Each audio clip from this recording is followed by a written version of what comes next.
So if you were somebody who grew up in the 90s / early 2000s, maybe early 10s, you probably watched a lot of Disney Channel, but more importantly, you probably watched Nickelodeon. Now, I vividly remember this growing up, was not allowed to watch Nickelodeon, but I was allowed to watch some select Disney Channel things. And it never really bothered me why. Honestly, I didn't think I was missing out on much. I had my VeggieTales, I had my Imagination Movers, I had Martha Speaks and Blue's Clues, and a whole bunch of other Christian Sunday school TV shows. You know what? I was good, and TV wasn't really something that I watched growing up. That's not the point, though. But if you were a TV kid, Saturday morning cartoons is what I saw a lot of my friends doing throughout their childhoods. You probably watched stuff on Nickelodeon. Now, just recently, it has been coming out in full force, the truth of Nickelodeon, Dan Schneider, and child actors. Now, I don't think we truly understand the psychological effects that being a child actor at that young of an age has on children, but we do know the psychological effects of being groomed by pedos at a very young age.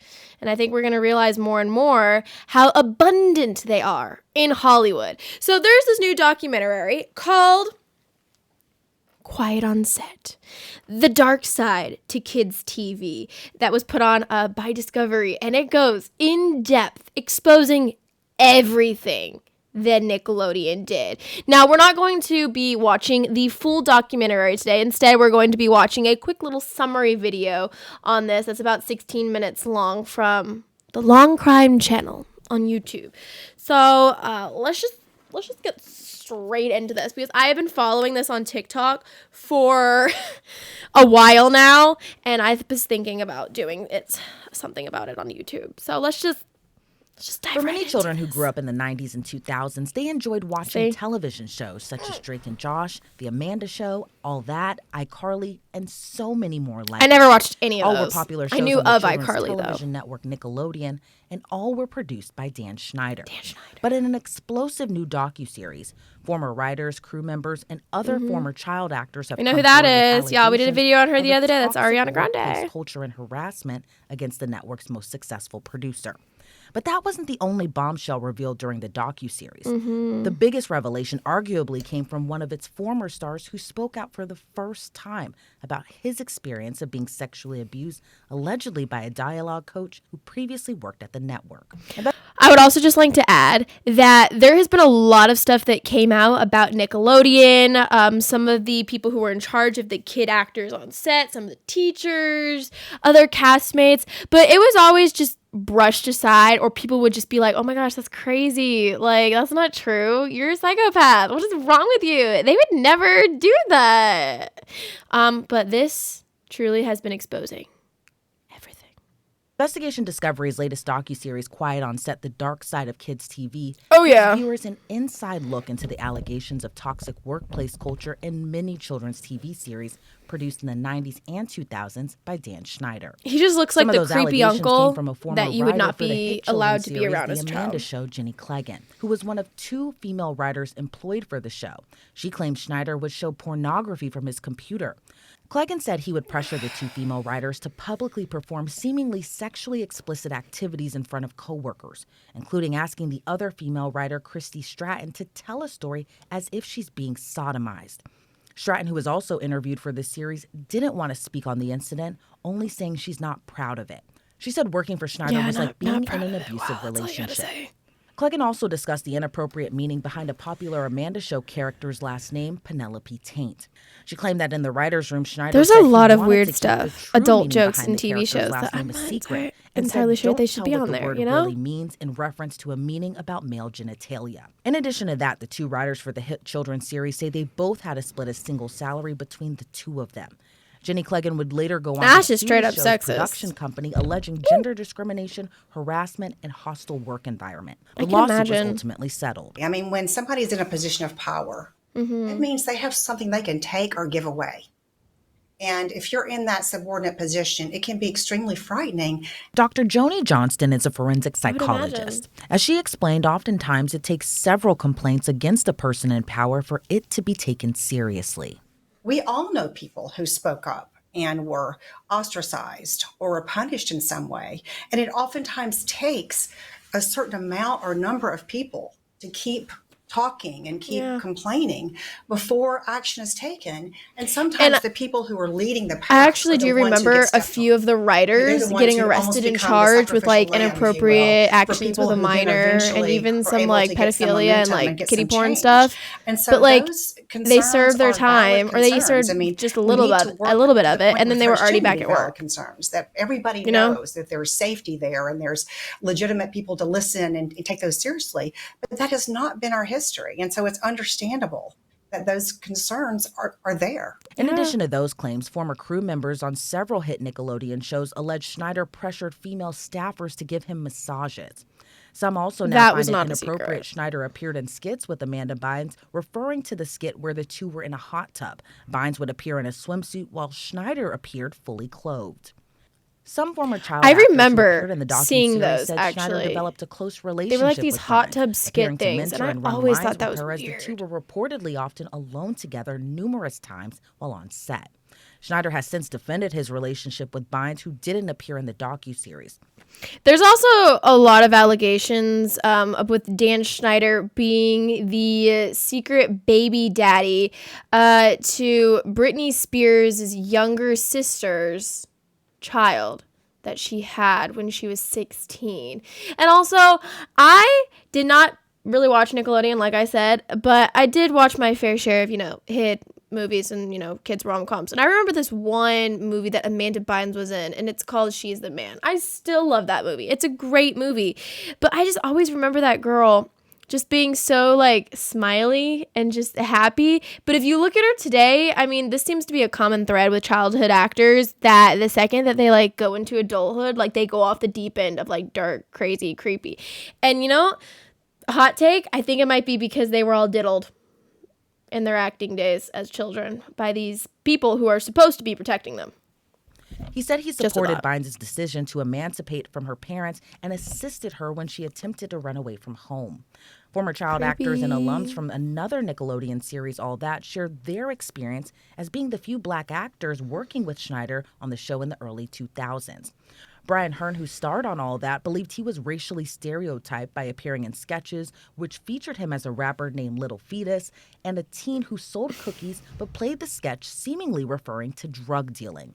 He said he was referred to as a piece of charcoal and was uncomfortable wearing the leotard costume as a growing young teen at the time. Hearn also referred to a scene that stood out to him where he was covered in peanut butter for dogs to lick off as a dare. He can be heard in the clip saying he didn't like it, but the dare continued.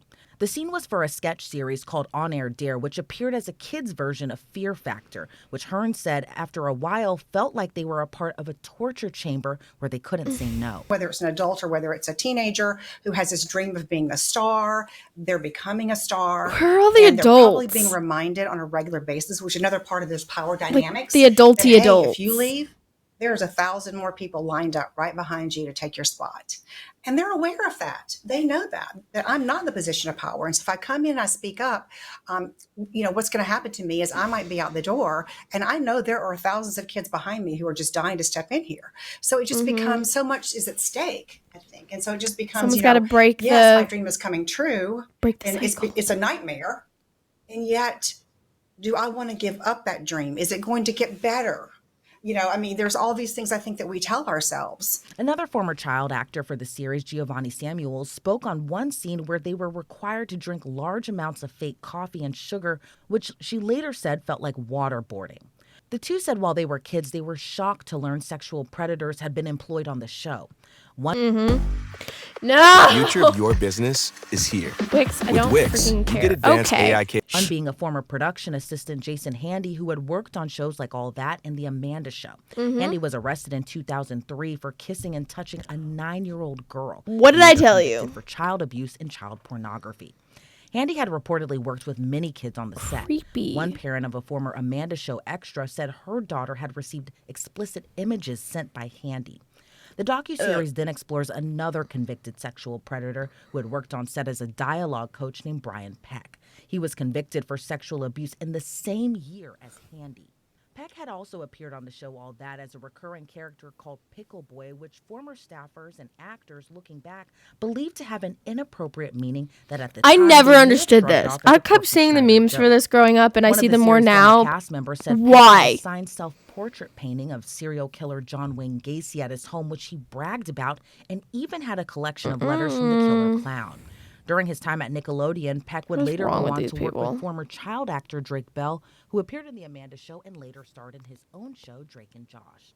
In arguably the most shocking revelation, Bell alleges Peck subjected him to extensive and brutal sexual abuse during his time as his dialogue coach. Bell said the abuse began when Peck drove a wedge between he and his father, who was his manager at the time. Bell's father, who appeared in the series, said that he believed Peck was dangerous, and the wedge which was created between them generated an environment where Peck would prey upon a then 14-year-old Drake Bell. Bell's father said he went to production about his concerns about Peck, but claimed they went unanswered. Bell would later go on to fire his father and live with his mother, who technically took over the managerial responsibilities in Orange County. But then Peck took on the role of driving the actor to and from set and to auditions, sometimes keeping Bell at his home overnight. Bell says that's when the abuse began. Bell, who appeared visibly uncomfortable while recounting sexual abuse, didn't go into heavy detail on camera. He told the interviewer, "Imagine the worst stuff that someone could do to somebody as a sexual assault, and that will answer your question." Bell said the abuse was not a one-time incident, and he remembered feeling trapped with no way out. Well, you're certainly describing really clearly one form of grooming, which is taking children, and or young teenagers, and you befriend them at first, and you develop a relationship. You talk about how special they are, and you're going to be the big star, et cetera, et cetera. You become buddies with that person. They start to trust you, and then over time, that relationship starts progressing, and that person starts, croaching boundaries and coaching them a little, smaller and smaller at a little bit at a time. And of course, is only to their advantage to disconnect them or isolate them as much as possible from other people who might see your agenda or have their own agenda in terms of protecting their child. So that's something that you see child predators in a number of settings do, referring to that. And then when you think about developmentally, you think about young teenagers, and you think about their goal really is to, um, it's to find out who they are. And so part of being a teenager is rebelling a little bit against your parents, right? I don't know who I am yet, but I'm not you, mom. I'm not you, dad. That's just part of that natural process. And so it creates especially vulnerable situation in terms of this teenager who is looking to other people to kind of help define who they are. And then if you have a predator who's there, it's again another opportunity for them to befriend this person. I'm going to help you with your career. You're going to be a star. We're buddies, which it should never be that way. You're not a buddy. If you're in your 30s and somebody's 15, you're not a buddy. You could be a coach. You could be, you could be a lot, but you're not a buddy. And when you start acting like a buddy, that's a red flag. Bell said he was afraid to speak out. The mother of his girlfriend at the time caught on that something might be going on when Peck called her house and Bell's cell phone numerous times, which she didn't feel was normal. Bell said he later revealed with his own mother the sexual abuse that was going on, and she later called the cops. Peck was ultimately arrested after he confessed on a recorded line. Bell's father said at the time he was relieved the arrest happened, but didn't find out his son was the victim in the case until years later. Peck pleaded no contest to oral copulation with the minor and performing a lewd act with a 14 or 15-year-old. Bell's identity as the victim in the case was not made public at the time, and according to Bell, Schneider was not aware Bell was Peck's victim until Bell confided in him. In the series, Bell would credit Schneider for offering support to him. Peck would only spend 16 months in prison and was later required to register as a sex offender. Following his sentence, Peck was later hired to work on the Disney Channel's children's show, The Sweet Life of Zack and Cody. The docuseries revealed several actors wrote letters of support for Peck and submitted them to the courts. Some of the names revealed included James Marsden, Alan Thicke, Boy Meets World stars Will Friedle and Ryder Strong, as well as Amanda Show and Saturday Night Live alum Tara McKellum. I mean, children should be believed, particularly a child who's come forward. I mean, it takes so much courage to come forward, to testify, to go before a judge. I mean, I have such respect for him and for his family for going through that process because it's so unfortunately so rarely still happens.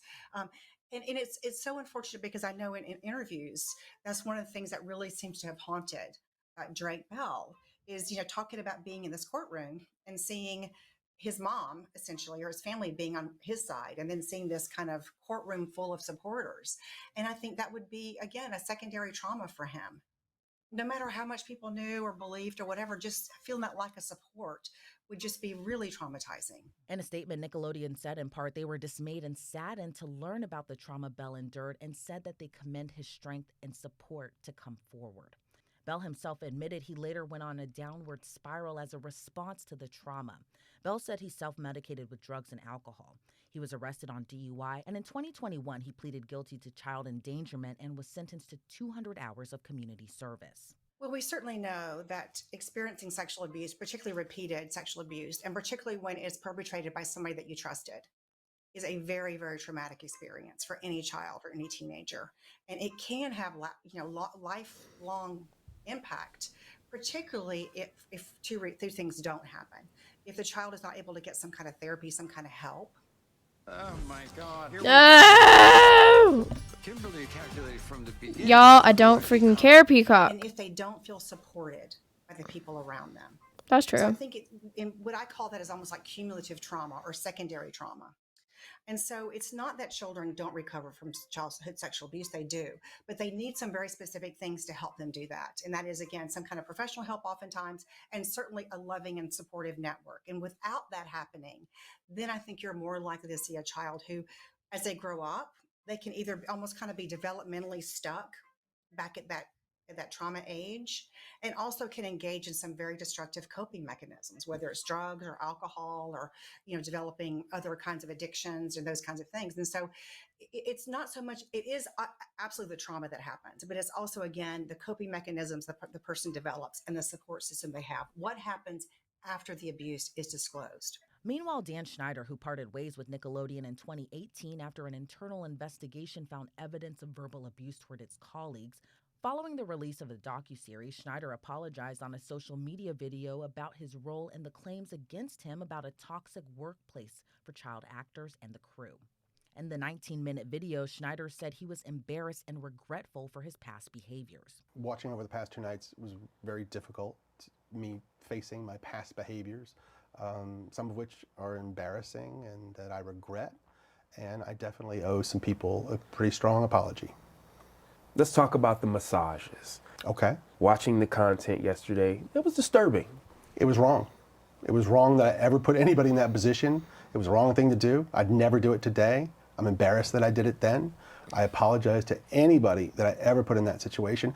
And even additionally, I apologize to the people who were walking around Video Village or wherever they happened, because there were lots of people there who witnessed it who also may have felt uncomfortable. So I owe them an apology as well. Yeah. Throughout the interview, Schneider appeared teary-eyed, especially recounting a time of helping Bell's family during the sexual abuse case. Sorry. Schneider explained that he didn't hire Pep to work on all that, where he initially started his time on Nickelodeon. Schneider said in hindsight, some jokes crossed the line, but they were intended to be funny and for a children's audience. He said there are things he would have done differently, mainly the way he treated people on set. When somebody apologizes, when they've been outed to some degree, there is always he was like, damn, well, just like, right? Are you exploded, sorry that not these just things outed, happened? but Are you now realizing the trauma that you created for people? I find it really difficult to believe that he wasn't aware of the trauma he was certainly putting on his employees by those kinds of requests and actions and things like that. Or are you sorry that you've kind of been outed? Are you sorry that these things have come to light? Yes. That's very tricky. When somebody's genuinely sorry, you think, should it take something like this, a documentary, for them to come forward and say, I'm really sorry this happened, or at least approach the individuals privately? Yeah. Say, hey, I think he's sorry he got caught, not sorry that he was. I really realized I was completely out of line. This is 20 years ago. I was on a power trip, whatever. I really apologize and take responsibility.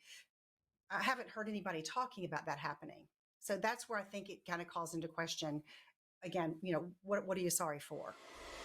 Schneider said it was wrong for him to ask anyone to give him massages. While addressing the inappropriate jokes made in the writer's room, he said he would never do it today and no writer should feel uncomfortable. Wow. He said while watching the show, his heart broke when the former actors recalled their experience being uncomfortable in skits, such as on-air dares, ultimately apologizing for making them do anything they didn't want to do or weren't comfortable with.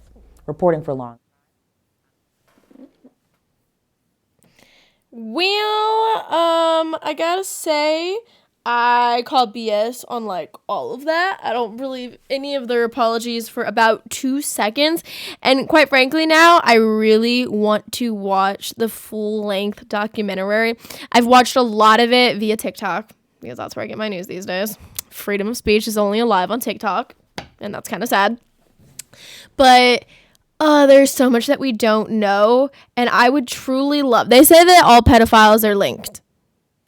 I would love to know if this had anything to do with Epstein Island, because all these people know each other. They all do. They all have dirt on each other. They all have their names written in each other's special little dirty books. I just want to know the whole story, and I truly don't think that we ever actually will get to know the full story, because someone somewhere doesn't want it to be heard, doesn't want something to get out because it makes them look bad, as it should, because they're terrible, awful people, and there's a special place in hell for all of them. Anyway, comment down below if we should watch the full docu-series. We'll make a movie night of it. I think we should do that. Cool. Okay, bye.